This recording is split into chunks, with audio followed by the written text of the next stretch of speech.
அகில இந்திய ஜனநாயக மக்கள் கட்சி கடந்த 16ஆம் தேதி மாபெரும் சமூக அரசியல் மாநாடு நடைபெற்றது.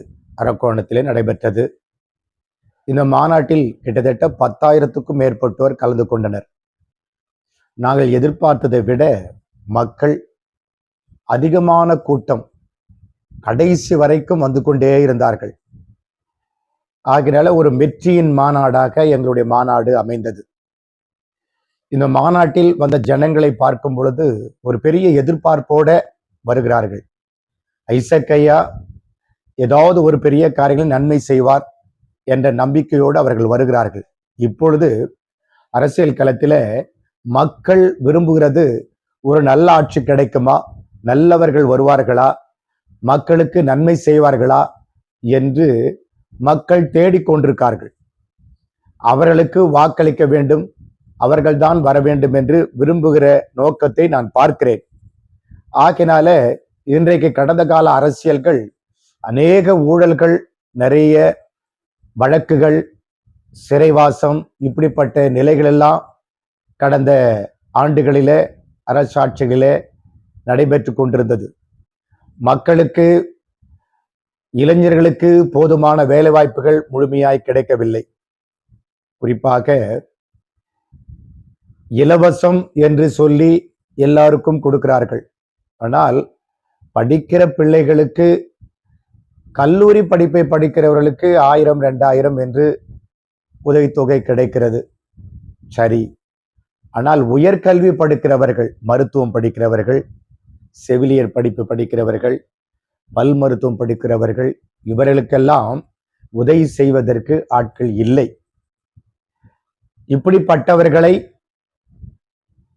விரும்புகிறது, இப்படிப்பட்ட மக்கள் விரும்புகிறது ஒரு நல்ல ஒரு மருத்துவ கல்வி கிடைக்குமா என்று எதிர்பார்க்கிறார்கள். 2 நாட்களுக்கு முன்பதாக தொடர்ந்து உச்சநீதிமன்ற நீதிபதி இதை வலியுறுத்தி சொல்லிக் கொண்டிருக்கிறார். மற்ற மாநிலங்களை பார்க்கல, தமிழகத்தில குறைவான எண்ணிக்கையுள்ள அரசு பள்ளிகள் திறந்திருக்கிறார்கள். பீகாரில அதிகமான பள்ளிகள் திறந்திருக்கிறார்கள் என்று குற்றச்சாட்டு வந்து கொண்டிருக்கிறது. அப்போ கல்வியிலே முன்னேறி இருக்கிற நாம், ஆனால் கல்வி நிறுவனங்கள், பள்ளிகள் திறக்கப்படவில்லை என்கிற நிலை வருவதை கொண்டு வருத்தம் அடைகிறோம். ஆகினால இந்த கால சூழ்நிலையில மாற்றத்தை விரும்புகிற நிலைக்கு மக்கள் இருக்கின்றனர். அந்த மாற்றத்தை கொடுப்பதற்காக தான் அகில இந்திய ஜனநாயக மக்கள் கட்சி எல்லா இடங்களிலும், நான் நடத்தாத இடங்களே இல்லை, அப்படிப்பட்ட எல்லா நகரங்களிலும், பெருநகரங்களிலும் கண்டன கவன ஈர்ப்பாட்ட ஆர்ப்பாட்டம் நடத்தினேன். இதில் என்ன குறிக்கோள்? கிறிஸ்தவர்களுக்கு 10.5% இடஒதுக்கீடு கொடுக்க வேண்டும். அனைத்து சமூகத்தினரையும் கணக்கெடுப்பு எடுத்து அந்த இடஒதுக்கீடு வழங்க வேண்டும். பெண்களுக்கான ஒரு இடஒதுக்கீடு வழங்கப்பட வேண்டும். இளைஞர்களுக்கு எம்ப்ளாய்மெண்ட் சீனியாரிட்டி அடிப்படையில அவர்களுக்கு வேலை வாய்ப்பு வழங்க வேண்டும். இந்த டெட் தேர்வுகளை ரத்து செய்து எழுதியுள்ளவர்களுக்கு வேலை கொடுத்து விட்டு மற்றவர்களுக்கு எம்ப்ளாய்மெண்ட் சீனியாரிட்டி படி வேலை கொடுக்க வேண்டும். இந்த டெட் தேர்வை ரத்து செய்ய வேண்டும், நீட்டு தேர்வை ரத்து செய்ய வேண்டும் என்று பலவாறாக பல நிலைகளிலே கண்டன போராட்டங்கள், ஆர்ப்பாட்டங்கள், கவன ஈர்ப்பு கூட்டங்கள் நடத்தியிருக்கிறேன்.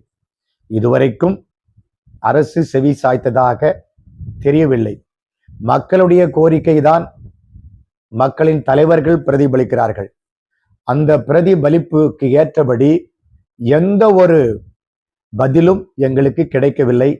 ஆகினால ஒரு மாற்றத்தை விரும்ப வேண்டும் என்று மக்கள் விரும்புகிற மாதிரி அகில இந்திய ஜனநாயக மக்கள் கட்சி மாற்றத்தை எதிர்பார்க்கிறது. அந்த மாற்றத்தை வருகின்ற சட்டமன்ற தேர்தலில் நிச்சயமாக கொடுப்போம். நல்லாட்சி கொடுப்பதற்கு முயற்சி எடுக்கிறோம். கூட்டணிகள் பேசிக் கொண்டிருக்கார்கள். அது சரியான நிலைப்பாடு, நல்லாட்சி நடைபெறுகின்ற கூட்டணிகள் கிடைக்குமானால் கூட்டணியில் சேர்வோம்.